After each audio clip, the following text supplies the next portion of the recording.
freaking capable politician that I think it's very, very hard to predict how the Democratic primary is going to go. I think she's got a heck of a shot in terms of getting the nomination. If she gets the general election, I think she'd have the best shot of maybe any of the Democratic candidates that have said they're running, at least thus far. But I never thought she would run in the first place. And what she did, I felt like my whole understanding about how this race is going to go for all of them kind of changed. I got to say, I've never seen anyone who thought they had a chance of winning not run for president. And so the hardest thing in the world is to get me to be surprised that a senator is running for president. But what they all have a shot at, all of these announced candidates, is the ticket. I mean, they are all great vice presidential candidates, and one of them is going to be a very strong presidential candidate. Yeah. But so there's no way of telling with this field. That normally there's some predictability. There's something. This field is fascinating because I'm with you, Rachel. I don't have a prediction about this at all. There's a lot of plainly qualified, very popular, very effective candidates running, none of whom is mean, none of whom has ever run for president before, at least in this top tier that's thus far declared. And so we don't know how they're going to compete against each other. We don't know what kind of skill they're going to have in a presidential environment. Primary itself is going to be fascinating. But I think experience winning big elections by large margins is going to end up being a pretty heavy weight in somebody like Klobuchar's favor. And they're all good performers on debate stages. I mean, we've never seen Elizabeth Warren versus Cory Booker versus Amy Klobuchar, Kirsten Gillibrand on a debate stage all at the same time. I mean, these debates are going to be amazing. It's hard to imagine them versus any other Democrats, you know what I mean? Because none of them are like that. None of them are out there, backstabbing their colleagues in any way that we can see. So when they actually have to start fighting, all of them trying to get the same brass ring, I really don't know how it's going to go. I think it's going to be an amazing year. And Sherrod Brown and Cory Booker had a great moment over the weekend where they showed just how positive these candidates can be while interacting with each other. Sherrod Brown's not announced yet, but very likely. And so I think that may be a model going forward. I don't expect any real clashes among these candidates. At least at the start. Yeah. Thank you, Rachel. Thanks, Lawrence. Well, we have big breaking news at this hour. There will not be another government shutdown over the Trump wall, according to congressional negotiators. Bipartisan leaders of a congressional conference committee reached a deal tonight on continuing funding of the government. We will be joined in a moment by a member of that conference committee. This is the person we need to hear from about what is really inside of this deal, because details of that deal are not yet public. But it has been a very consistent Democratic demand that there will be no funding for a Trump wall on the southern border in any deal. That bipartisan deal was taking shape this afternoon when President Trump boarded Air Force One, headed for El Paso, Texas. And so what happened tonight in El Paso was not really about governing. That was happening back in Washington. It was really about the presidential campaign coming to El Paso, Texas tonight. Donald Trump won the presidency saying Mexico would pay for a wall on our southern border, and he went to our southern border tonight to insist that American taxpayers should pay for that wall now that Mexico has refused to pay for it. That is his re-election campaign position.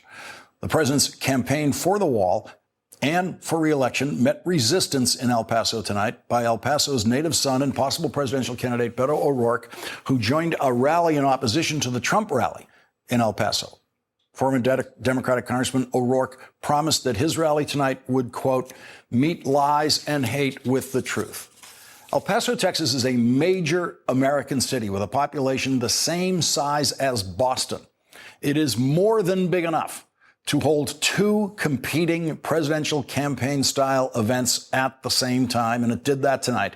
Here's Beto O'Rourke speaking tonight, very close to where the president was speaking. We stand for America, and we stand against walls.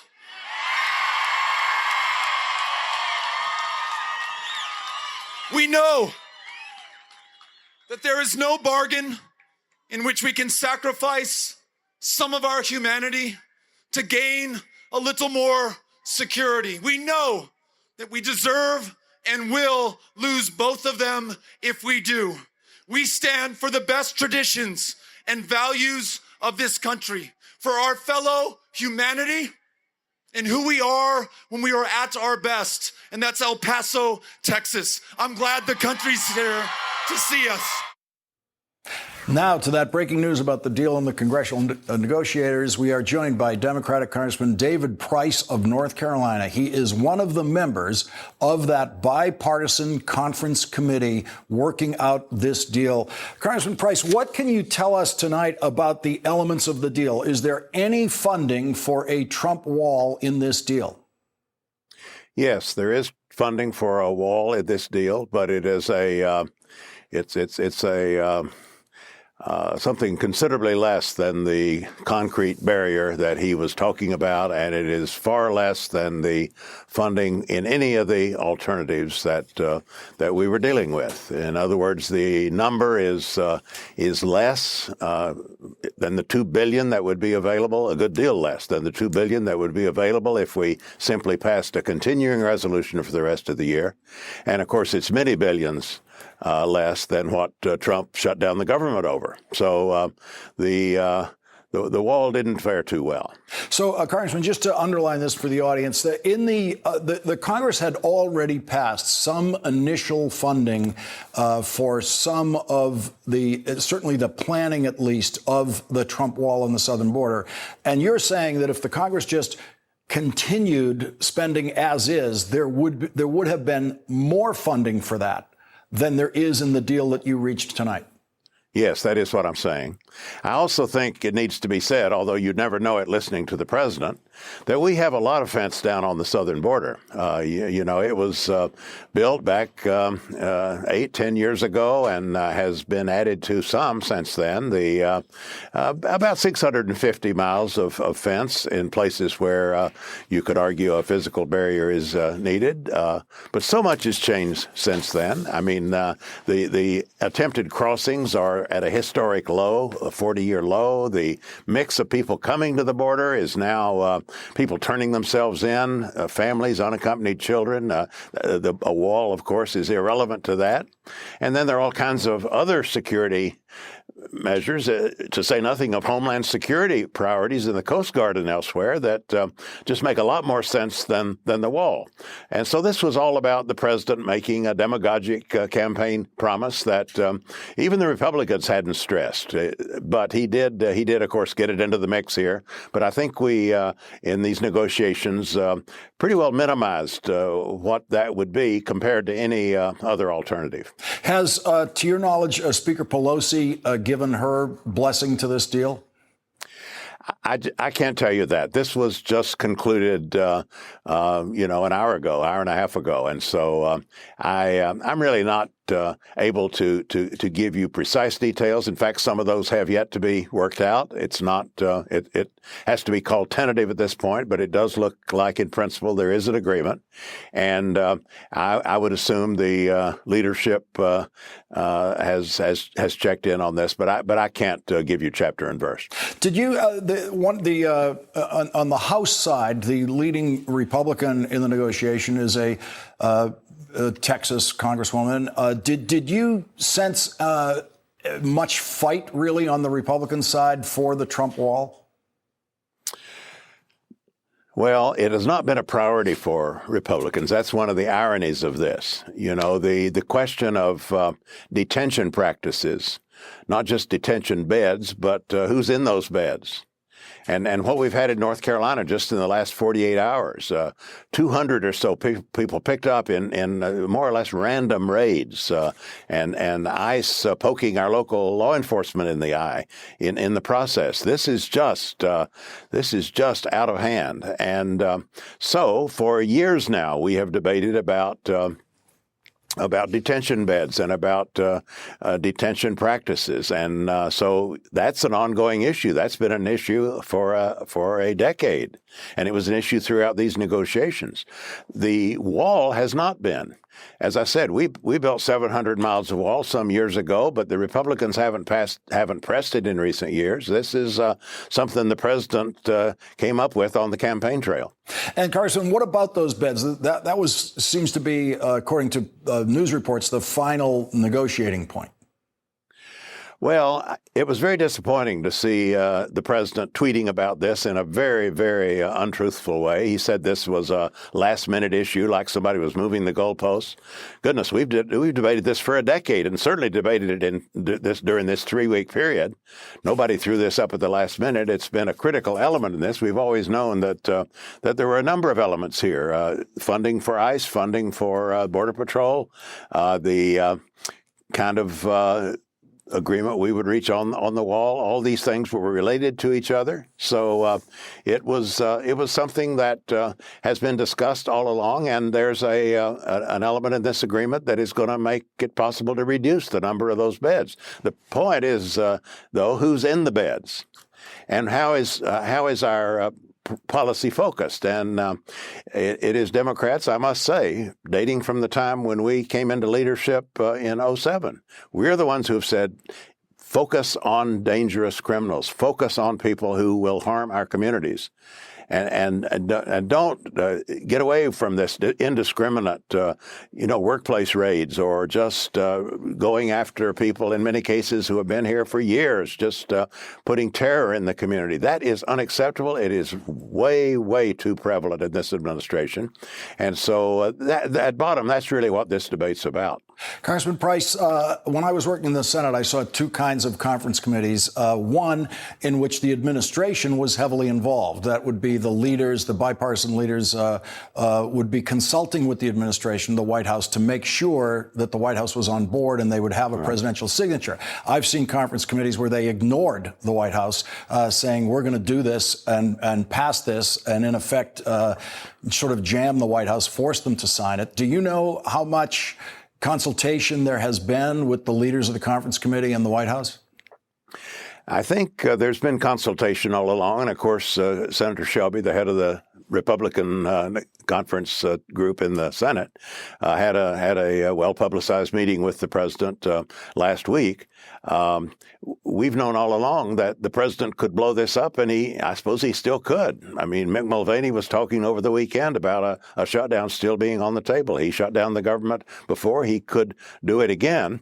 But the Republicans really got burned with that shutdown, and Republican senators, after waiting way too long, did come around, I think, and sent the message to the White House, to their own leadership and to the White House, that this was just not working and it had to end.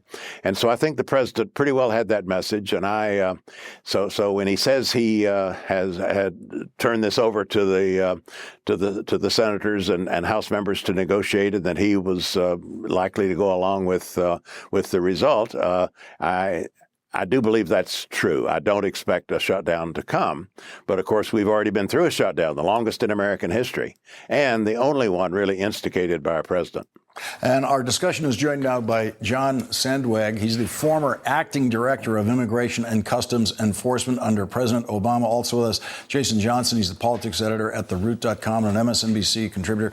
And John Sandweg, I want to get your reaction to what you're hearing about the elements of this deal tonight. Well, it sounds to me like we went through a shutdown for basically the same deal the president was put on his desk in December. And I applaud the congressman for holding the line on the wall. That would be an excessive waste of money. But I think what the frustrating thing is, we cannot seem to have an accurate, an immigration debate in this country that's based on the facts. As soon as immigration issues come up, it all gets filled with, as the congressman said, demagoguery, talking about, drugs coming across the border, terrorists coming across the border, and waves of criminals. The reality is we have a unique opportunity right now to talk about immigration issues because we've never had a more secure border. We've never had fewer people crossing that border, and over 50%, amazingly, over 50% of all the people crossing that border are parents with their children or unaccompanied minors. But, it's unfortunate if you can't have a debate about immigration today that's based on facts. I'm not sure when you can have it. Jason Johnson, it's sounding like the deal, as Congressman Price has outlined for us, means that Donald Trump got absolutely nothing from the shutdown. Yeah, he didn't. He got a worse deal than he got before, Lawrence. Well, I will say this. Let's be fair. What the president did gain is a huge drop in his popularity numbers. What the president did gain is the fact that he's going to take a hit as our economy fails to recover this fall. What the president did gain is the opportunity to lose a lot of weight in terms of the congressional seats that he's going to lose in 2020. This was an abject failure on almost every single level. He failed to negotiate. He failed to provide his own party with any leadership. And what he did was empower Nancy Pelosi in a way that he never could have imagined before the shutdown began. I cannot think, and we often talk about this, Lawrence, is this the worst week of this presidency? I don't know if this is the worst week of the presidency. I don't know if the shutdown was the worst 3 weeks of the presidency, but it certainly was the time in this presidency where Donald Trump completely ceded the narrative and the power to Nancy Pelosi. And I don't think if he'll be able to get it back anytime during this legislative session. Let's listen to more of what Beto O'Rourke had to say tonight in El Paso, Texas, while the president was speaking there, too. We stand for the Constitution of the United States of America and against emergency national security declarations that would allow the president to subvert an equal branch of government, build a wall when we do not need it, 1.6 million apprehensions the first year of the George W. Bush administration, a little more than 300,000 apprehensions last year. And you know who we are apprehending? Kids, children. If they are lucky, they're there with their moms or dads. We will not send them back to certain death. We will not believe that walls can or should keep them out. Instead, we welcome them with open arms. Congressman Price, your former colleague, former Congressman O'Rourke there, talking about a possible emergency declaration by the president. Were you getting any indication from Republicans that they expect after this deal that the president might go into some sort of emergency declaration to try to put more funding into a wall? I haven't heard that as much lately. I think he very definitely was thinking about that as recently as the State of the Union address. My observation was that he was possibly laying the basis for an emergency declaration, but he's gotten a lot of pushback on that, and he should. It would be a really, really bad idea, a very dangerous precedent, and so I don't see our Republican colleagues pushing him in that direction, with maybe a very few exceptions. I want to listen to something else that Beto O'Rourke said tonight, countering what Donald Trump has been saying about the criminal history of the city of El Paso. President Trump has presented it as one of the most crime-ridden cities in the country until there was a border wall built in that area. And all of the real facts of the case say that that isn't true. Let's listen to what Beto O'Rourke said tonight. Here, a city that has been one of the safest in the United States of America for 20 years and counting, safe long before a wall was built here in 2008. In fact, a little less safe after that wall was built. We can show the rest of the country as we make our stand here together tonight that walls do not make us safer. Walls will require us to take someone's property, their house, their farm, their ranch. We, together, we are making a stand for the truth against lies and hate and ignorance and intolerance. We are going to show the country who we are. John Sandweg, it was Beto O'Rourke, lifelong resident of El Paso, versus Donald Trump, visitor to El Paso tonight. It was Beto O'Rourke and data versus Donald Trump, visitor to El Paso. Look, the reality is that the border communities along our border have always been some of the safest communities in the United States. When I was at DHS, we spent a lot of time looking at the nexus between, flow and unlawful flow of individuals at the border and crime rates in the United States, and couldn't find a nexus. Look, it's the wall. There are places where a wall can be helpful. I think El Paso, Juarez, there are some immigration-related reasons why a wall can be effective there. But this border is not a one-size-fits-all border. And this notion that somehow the wall or border security has a direct correlation to crime is just rebutted by the data across the board. Jason Johnson, there's a new chant tonight. We now saw a preview there in El Paso tonight on the Trump side of what the campaign chant's going to be. Donald Trump is now instructing his audiences that the new chant has to be "Finish the wall," because he is telling them that he is already building it and building significant portions of it. And so the new chant for the re-election campaign, Donald Trump wants it to be "Finish the wall." Yeah, Lawrence, there was a lot of tonight that I think it tells us a lot about 2020. I think we just saw a preview of the finals here. If Beto O'Rourke gets into this race, and I have said all along that as strong as the current Democratic field is, they do not have a white male running who is prominent. There are white men who've announced, but they don't have a high-profile, top-tier white candidate running. I think what Beto O'Rourke demonstrated tonight is that he can rally crowds. Being at the border, it gives him a unique perspective on a singular issue that he can attack Donald Trump on. And the president is basically trying to rehash old Coke here by finish the wall versus build the wall. Look, the president's going to have a new message in 2020 because he's definitely going to be facing a new candidate. And I think, I think O'Rourke has established tonight that he can stand head-to-head with President Trump. And if he announced that he's going to run by the end of this month, Democrats should be happy. Jason Johnson, thank you for joining us tonight. John Sendwig, thank you for joining us with your expertise. And most especially Congressman David Price, one of the conferees on this conference committee. Thank you for joining us and bringing us that news about what is actually in this deal. Just a final question, Congressman. Do you expect this deal to pass the House of Representatives and the Senate? Yes, I do. It's, of course, not everything that anybody wanted. It is a compromise, but we did hold out successfully for getting that wall number down just as low as it could possibly be. We also got the detention beds down. But then again, that's not about beds per se. It's about an absolutely reprehensible deportation policy.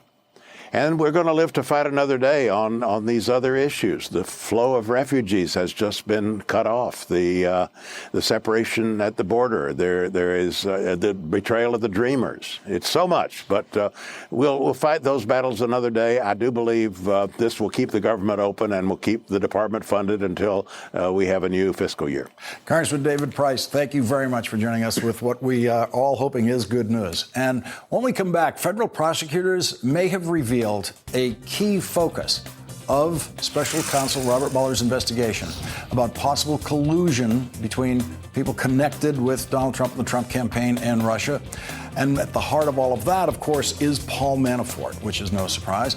And later, how the political media will continue to fail you by covering the nonsense that they observe in the campaign and trying to turn those things into real stories. This weekend, it was all about fried chicken.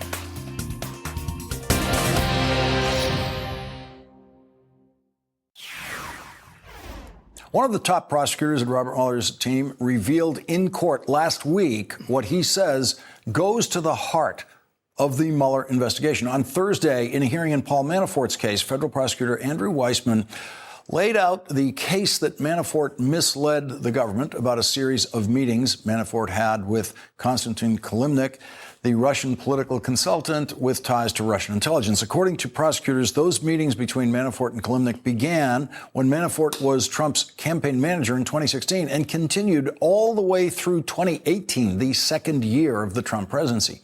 During those conversations, prosecutors say Manafort and Kilimnik discussed a potential peace plan for the nation of Ukraine after Russia's invasion and annexation of Crimea. When Judge Amy Berman Jackson pressed Weissman about why Manafort was misleading the prosecutors about the meetings, why that was so important, Weissman told the judge, quote, "This goes to the larger view of what we think is going on and what we think the motive here is. This goes, I think, very much to the heart of what the special counsel's office is investigating." And joining us now, Glenn Kirshner, former federal prosecutor and a former assistant U.S. attorney. He's also an MSNBC legal analyst. And Tim O'Brien's with us. He's executive editor of Bloomberg Opinion, the author of the book, Trump Nation. He is also an MSNBC contributor. And Glenn, we really need you now because we're taking a little piece of a transcript. Yeah. People are kind of running with this, that this is a huge little bomb that's in the middle of this thing. What do you make of it? So sometimes you accidentally blurt something out, and it's like, I didn't mean to say it, but I meant what I said. Well, can I just talk? Sure. They have the ability to kind of restrict our access to some of the information in here. They can redact things in these transcripts if they want to. This isn't redacted, right? So what does that tell us? It tells us that for whatever reason, this might have been important to them to put out there. I mean, the phrasing when the prosecutor said, "We believe this goes right to the heart of what the special counsel is investigating." I mean, that's actually a big ticket admission because they were debating about the import of Manafort's lie about his ongoing communications with Kalimnik even after Manafort had been charged criminally. That's pretty mind-blowing. I will say, I dealt with a lot of cooperating witnesses over the years. Manafort is like the worst cooperating witness ever. But what it tells us is that there was something so desperately important to Manafort, and by extension, I'm sure others who might be culpably involved, to lie to the special counsel about what he was talking and conspiring with Kalimnik about, even after he's a signed-up cooperator. We don't know what's behind that, but I can tell you it's actually pretty significant to me. And Tim, we've all seen from our spectator seats, not like Glenn, up close working as a federal prosecutor, but we've seen cooperating witnesses, and we've seen the way those stories unfold. I can never remember seeing one like Manafort, where actually during the cooperation, they are judged to be lying to the prosecutors they're cooperating with. Yeah, Manafort has been astounding on a number of levels because he also, I think, he appears to be afraid of something beyond just what he's got in front of him, which is Robert Mueller's team, which is enough for someone to be afraid of in and of itself. We know that he owed Oleg Deripaska more than $10 million and tried to stiff him on it. Oleg Deripaska is a connected oligarch close to the Kremlin. There was always the question as to whether or not Manafort was engaging in this stuff even after he entered the cooperation agreement to protect his family. That's still a big unknown. I think the other thing that's amazing about all of this is the fact that this got out into the open. What Andrew Weissman said in court came into the open. Glenn and I were talking about this earlier. It may have been an accident. They could have papered it over if they wanted to. They chose not to because what they put out there is the quo. A change in policy around economic sanctions and a change in policy around Ukraine. So it gets back to this question of, well, then what was the quid? What did Donald Trump or the people around Donald Trump want in exchange for trying to deliver policy changes? Was it money in their pocket? Was it money for projects in Moscow? That's still the stuff that's being investigated. And that's what comes up in all of these incidents where floods of money come into the inauguration, floods of money are in the transition, floods of money are coming into his campaign, and there's no real question about what the motivation was for that other than what we now know is policy changes. Glenn, to this phrase that is in here, that you have the prosecutor saying it goes to the heart of what the special counsel's investigation is about. That it could be that it goes to the heart of what the investigation is about, but we haven't found that. I mean, the investigation was originally about collusion. It's about look to see if there's any collusion between Trump people and Russia. And so we know that's what its charter is. But the way he said that in court, doesn't it leave it open that it's also possible that they haven't found anything in that space? Possible, perhaps. Likely, I don't think so. I mean, when we look at all of these, what I'll call satellite indictments of Flynn for talking dirty, as we say, when you're saying something on the phone and you shouldn't be saying it, and you're not dirty that way, and you're caught, we call that talking dirty on a wire, for example. And then you have Papadopoulos lying about his Russian contacts. You have Cohen, among other crimes that he's admitted to, lying about the timing and the nature of the Trump Tower Moscow deal. It's like Russia, Flynn. And all of this, you can see the central conspiracy dancing around on the fringes of each one of these other indictments. And I'll tell you, I will be shocked if we don't see sometime fairly soon a large, meaty conspiracy to defraud the United States indictment returned by Bob Mueller. Also in this, Tim, is the Weissman, the prosecutor, talking about the possibility of Manafort angling for a pardon when talking about why is he not accurately and honestly cooperating with prosecutors. And you have the prosecutors saying, well, it could be that what he thinks is more important is to angle for the pardon. Well, given how far down the road he's gone at blowing up his relationships with Mueller's team and essentially abrogating the whole cooperation agreement, at this point, about the only thing he can hope for is a pardon. But I think, as everyone knows who's in the Trump circle, he usually throws everyone else under the bus. And he probably will only, at the end of the day, protect his children and himself. And there may be even some of his children that he won't protect. Glenn, if it's Paul Manafort, he's looking at a long sentence. He could be looking at that sentence and say, if they sentence me tomorrow, then the sentence is really 2 years, because I'm going to get a Donald Trump pardon on his last day in office 2 years from now, or after Donald Trump gets reelected. So roughly within this 2-year window, I'll be getting this pardon. So a pardon might help Paul Manafort avoid an extended jail sentence, but a pardon will not help President Trump. And here's why. Because Manafort was cooperating for a significant period of time, I can promise you Bob Mueller and his lawyers put Paul Manafort in the grand jury probably multiple times. That's called locking in testimony. Once you have that locked in, you can take that transcript, you can give it to a jury at trial, and all of that evidence comes in against the defendant. So whatever he has already told Mueller, Mueller has it, and it cannot be taken back. So the only thing a pardon helps is perhaps reduce the prison sentence that Manafort is looking at. Trump is still sunk based on whatever Manafort told Mueller. And that is all the time we have for tonight's episode of Talking Dirty with Glenn Kirshner and Tim O'Brien.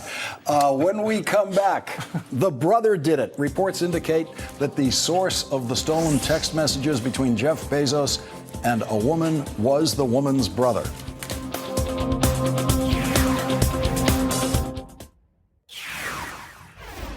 The brother did it.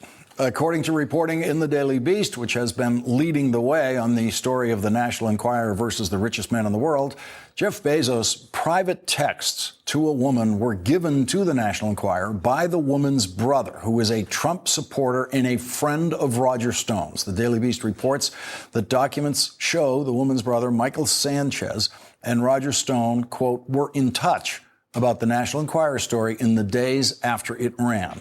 The Daily Beast also reviewed documents showing that Michael Sanchez believed the Enquirer pursued its story about Bezos with President Trump's knowledge and appreciation. Jeff Bezos said last week that Saudi Arabia could have an interest in harming him, since the newspaper he owns, The Washington Post, has been so critical of the Saudi Arabian dictatorship, especially after the Saudi government had Washington Post columnist Jamal Khashoggi murdered and dismembered in the Saudi consulate in Turkey. NBC News confirmed a Wall Street Journal report that the National Enquirer was concerned enough that it may have acted as an agent of Saudi Arabia, that it, quote, sought advice last year from the U.S. Justice Department over whether the publisher should register as a foreign agent, after publishing a 97-page glossy magazine praising the kingdom and the Saudi crown prince.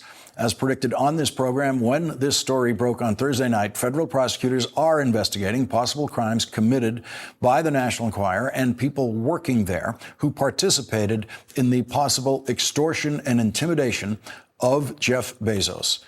Legal team joining us now, two legal minds who can break this down for us. Rebecca Roife is a law professor at New York Law School and a former Manhattan Assistant District Attorney. Glenn Kirshner is back with us. And Rebecca, you have the experience we need involving New York state law, which is critical here, and also New York bar issues, because Attorney John Fine, he's the deputy counsel for the National Enquirer, sent this astonishingly threatening email to Marty Singer, one of LA's biggest, toughest lawyers. And when I read that Thursday night, I thought that Attorney John Fine was at risk of getting disbarred, charged with federal crimes. I mean, everything. What do you see in this legally?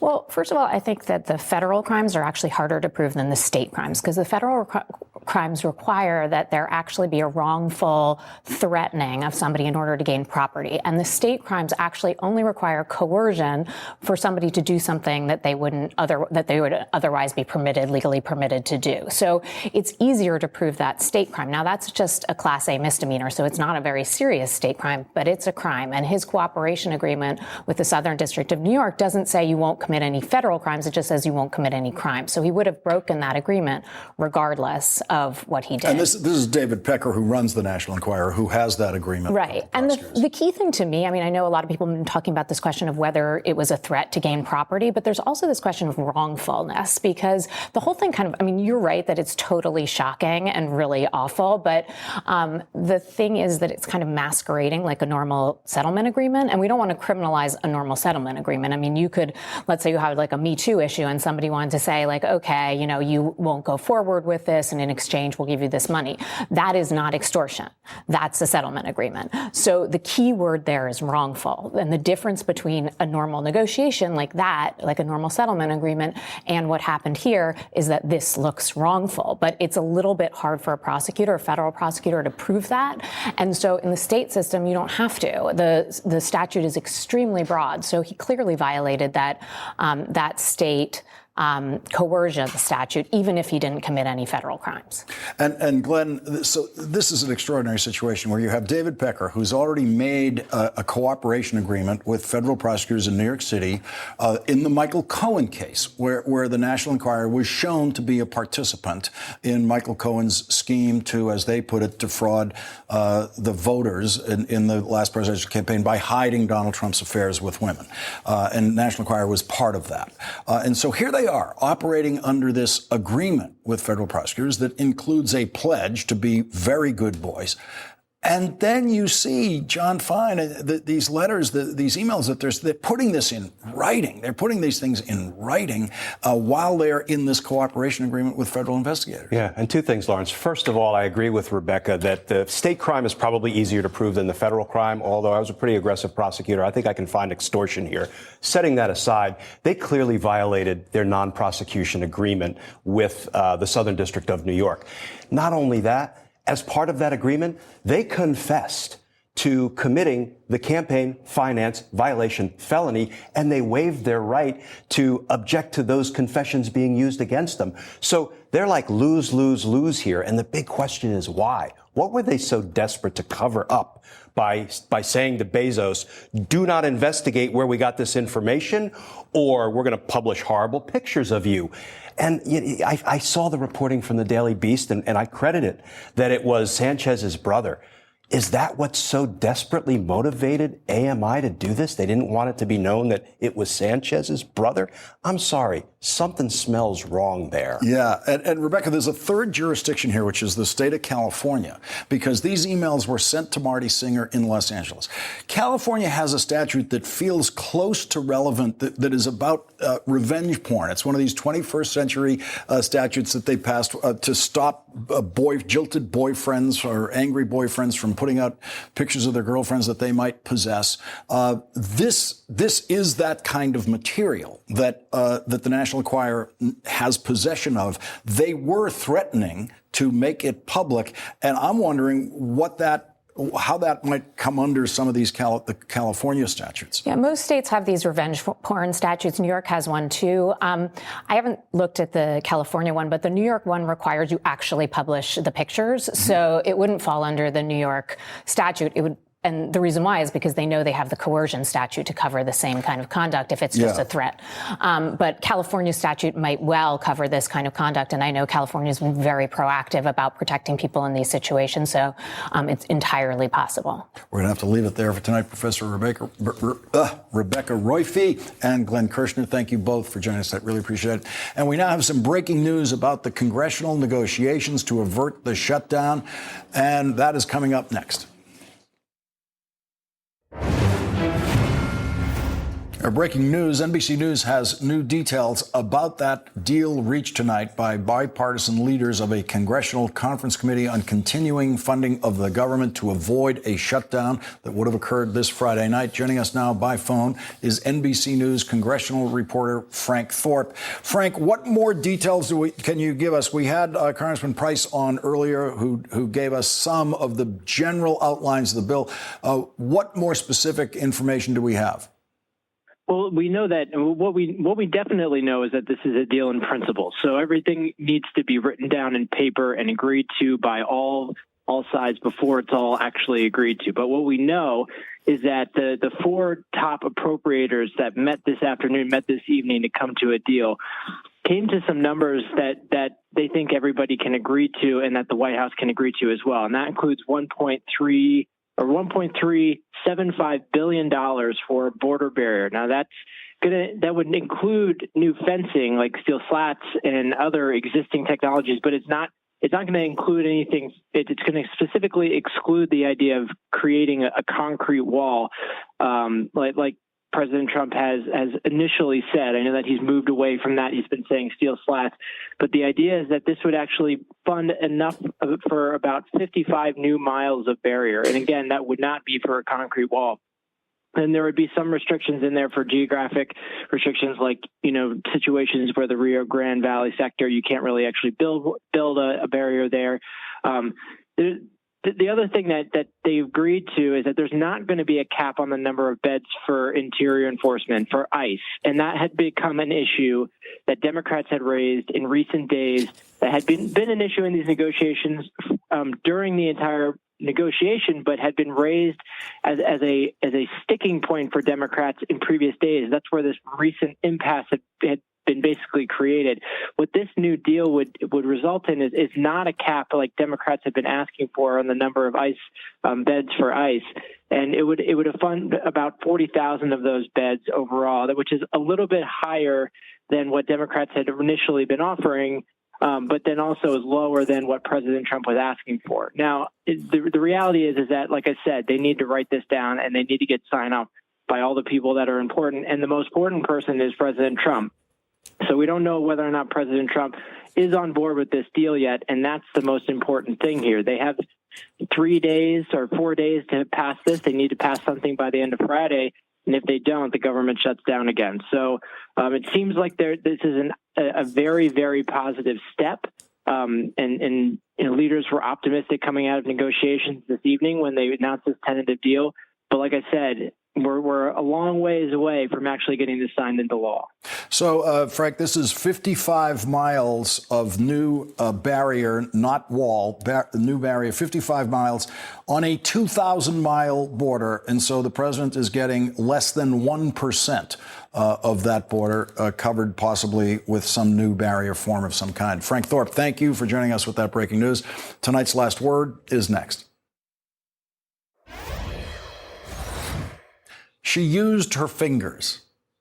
There's Senator Kirsten Gillibrand in South Carolina eating the local fried chicken with her fingers after she asked the woman in the striped shirt sitting beside her, who owns the restaurant, whether she should use her fork or her fingers. And Twitter went wild when CNN political reporter Jasmine Wright delivered that moment in a finely observed series of tweets about Senator Gillibrand's campaign stop in South Carolina. In one of those tweets, Jasmine Wright delivered an overheard, completely human moment when Senator Gillibrand asked the owner of the restaurant, Kiki, do we use our fingers or forks for the chicken? Kiki said, use her fingers, and use her fingers she did. No one cared about the tweet before that. Quote, citing how more black women die from childbirth than other races, she said, I will take on institutional racism. I will take it head on. The important thing for too many political observers was that Senator Gillibrand had failed a local eating test on the campaign trail. They did that to John Kerry in 2004 in Philadelphia, where he got his cheesesteak order terribly wrong by asking for Swiss cheese. Who would do that? The news media felt They had the proof right there that John Kerry was not a real man of the people, or at least not a real man of the people of Philadelphia, or at least not a real man of that subset of the people of Philadelphia who wolfed down cheesesteaks at Pat's Cheesesteak, a ritual stop for presidential campaigners. When Twitter got up in arms about Senator Gillibrand even thinking about using a fork for her fried chicken, Sam Stein tweeted this photograph of Donald Trump ready to use his knife and fork on a bucket of Kentucky Fried Chicken. Donald Trump was doing that on his private plane. A private plane kind of proves that Donald Trump is not a man of the people. But Donald Trump's voters wisely did not care about that. And anti-Trump voters didn't care about it either. No one voted against Donald Trump because he uses a fork to eat a bucket of fried chicken. But the news media will continue to pretend that this stuff matters. It is a habit that they just cannot kick. Matthew Iglesias of Fox, with whom I cannot remember the last time I disagreed, observed that this kind of authenticity test is something that the news media takes much more seriously with Democratic candidates than Republican candidates. Every Democratic nominee is inevitably put through a series of authenticity tests that Republicans are exempted from because it's in the interests of the rich people who run the media to sideline the substantive stakes in American politics. Yes. That is what happens, but no, that's not why that happens. The rich people who run the media could not care less about cheesesteak or fried chicken. It's the reporters and pundits themselves who are making these choices to emphasize these things and try to infuse them with some larger meaning that somehow tells you something important about what this person will do as president of the United States. It is much easier to do that than ask a smart question about the Trump tariffs or foreign policy or tax policy. It's political reporters themselves and the political pundits themselves who, as Matthew Iglesias puts it, sideline the substantive stakes in American politics. They are going to continue to do that. And it is your job to continue to ignore it.